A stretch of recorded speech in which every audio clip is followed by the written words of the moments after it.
So here we are, we're inside the Dodge Charger. Now we were invited by Dodge to go drive these cars here in Washington, D.C.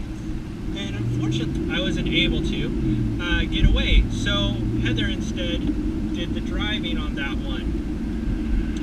So fortunately for me, the folks over at Clovis, Chrysler, Dodge, Jeep, and Ram have been kind enough to lend me this 2015 Dodge Charger RT.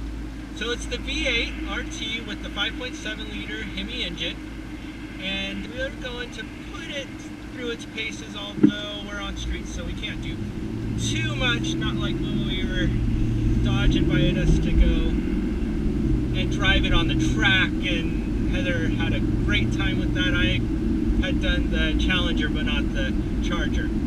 So should you get the RT over the V6? That's the question we're going to answer today, because the V6 in most cases is going to be more than enough for you.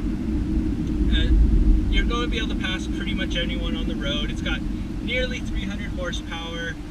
It is a bit of a heavier car, but still, we got more than enough power to get around just about anyone. So the big difference is going to be, of course, the V8 engine. That HEMI engine is going to offer more horsepower. This one's got 370 versus the 296, I believe it is, in the SXT and SE for the V6. Now the real bargain for horsepower is going to be the RT with the Scat Pack. It gives you roughly the same power as you have in an SRT. So that's the one to get if you can afford it, just from a horsepower to performance standpoint to cost. So for my first thoughts are, it handles actually pretty well. It's a large car.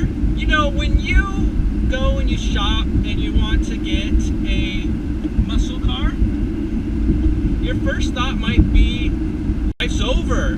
If I have kids, I can't get a muscle car. I've got to get a family sedan. Well, this is a four-door muscle car. You can have the muscle car performance, but not have the inconvenience of the two-door. And if you've got 3 children, the back seat has plenty of room. It has enough room for adults back there. And then you get the convenience of the 4 doors. So the V6s are going to cost you less money, not just to purchase. They're going to cost you less in insurance. They're going to cost you less in gas. And I'm talking gas mileage and the grade of gas that you're going to use. They're just a much less expensive car. However, once you step on the gas in this thing, you're not going to care about it. You're going to think, I don't care that I just paid a little more insurance. I don't care that I'm getting a little worse gas mileage. I don't care that I have to put the next grade up in. This is just more fun. And yet, when you drive it just at regular speeds, it is just a joy to drive. So should you get the Charger RT over the SXT, the SE, one of the V6 models? I'd be tempted to. This car here has an MSRP of $35,000, and for that you're getting quite a machine. I mean, just this particular one doesn't have like the leather seats, or there are more options you can get, but even with a lower option car, you can get this powerful V8 engine. The only problem I see is, so far I'm driving it on city roads, haven't found a spot to really get to step into it. So let's just find a freeway entrance, and because the on-ramps on the freeway on the road are where you're going to be able to put this to the test. This car has the performance package, so it's got the paddle shifters, it's got, and so you can do that. It doesn't have sport mode, so that's an option that we're missing. So you might be able to get a little more if you had sport mode. but 370 horsepower, a nice V8 growl when you want it is going to be worth it. But like I said, for hauling the kids around town, if you don't really step into it, it's not bad. And this car has the 8-speed, and here in the 2015s now have the 8-speed transmission for the RTs, which that really is nice. The only thing is on an RT, you can only get rear-wheel drive. Perfect here in California, it doesn't matter, although it is a gloomy day. It's not snowing, no ice. But if you do live where there's snow, you might want the all-wheel drive, and you have to go V6 for the rally for that. Overall though, there's comfortable seats, there's nice bolsters for when you do want to go a little bit faster. Let's find that freeway entrance here. So let's think about what the competition is to the RT, to this Charger. I mean, you've got, what, a Camry, or there's not really great competition for it. This car can go 0 to 60 in 5.2 seconds.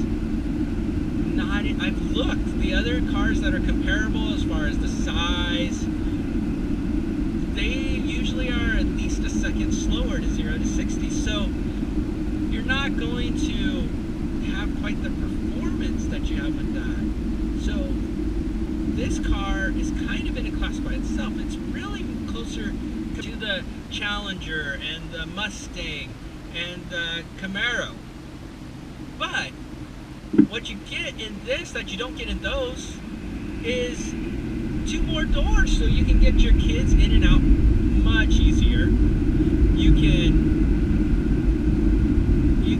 have that family car that no one's going to say, oh, that wasn't smart getting that. I have a Challenger that I use as a family car.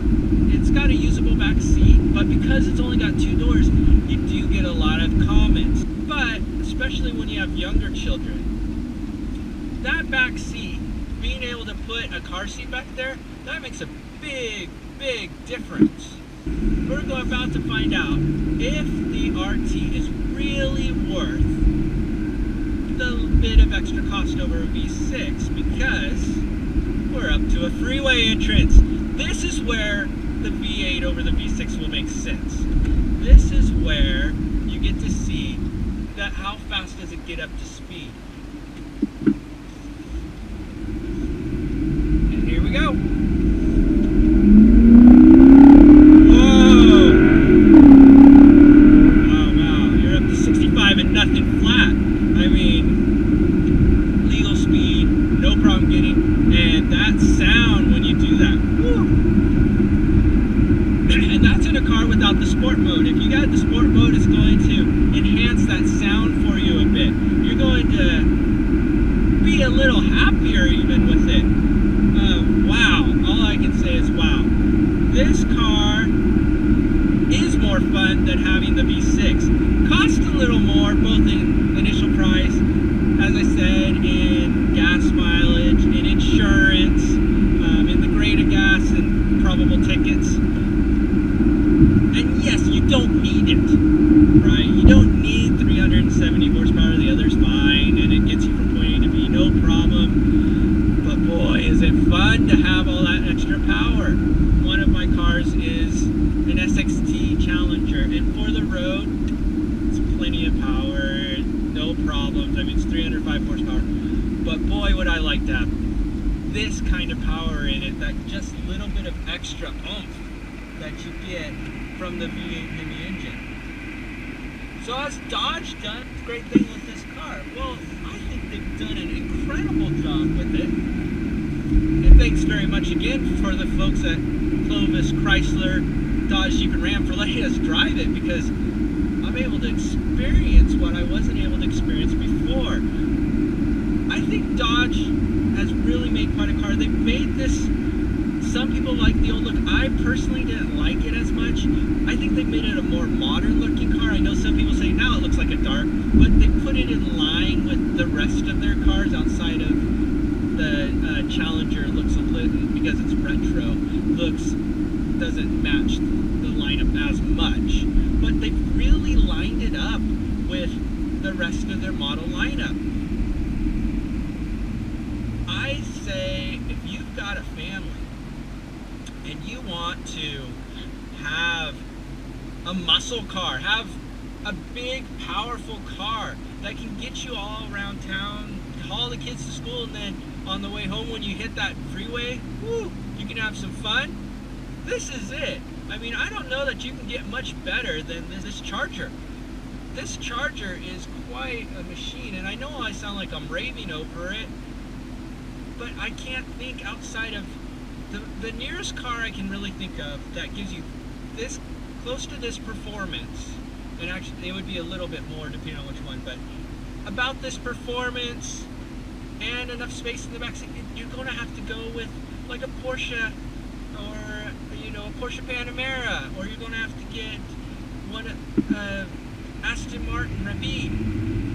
Those cars cost a lot more money. You can't get those for around the $30,000 range. They're premium automobiles. So for around $30,000, you can get this car for $35,000 is the MSRP on this particular one, and you might go a little more if you can pay for more options. But you can get this car, and wow, you get all that performance and a usable back seat. The Panamera, you can only get 2 in the back seat, although they're really nice back seats and they're totally different cars. But that's the closest thing I can think of that can match the amount of performance with the amount of space and usability.